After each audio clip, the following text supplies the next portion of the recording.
Hello friends, இன்றைக்கி முட்டை இடியாப்பம் எப்படி பண்ணலான்னு பார்க்கலாம். அது ரொம்ப டேஸ்ட்டாக இருக்கும், செமையாக இருக்கும். இதே மெத்தடில் ட்ரை பண்ணுங்கள்.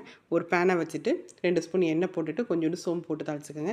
2 பெரிய வெங்காயத்தை பொடியாக கட் பண்ணி போட்டுருக்கேன். 2 பச்சை மிளகாய், ஒரே ஒரு தக்காளி பொடியாக கட் பண்ணி போட்டு இதை நல்லா வதக்கிக்கிறோம். இது நல்லா வதங்கினதுக்கப்புறம் கரம் மசாலா தூள் 1/2 ஸ்பூன், இஞ்சி பூண்டு பேஸ்ட்டு 1 ஸ்பூன், தனி மிளகாத்தூள் 1 ஸ்பூன் போட்டுட்டு 2 முட்டை போட்டுட்டு தேவையான அளவு உப்பு போட்டு நல்லா பரட்டிக்கங்க.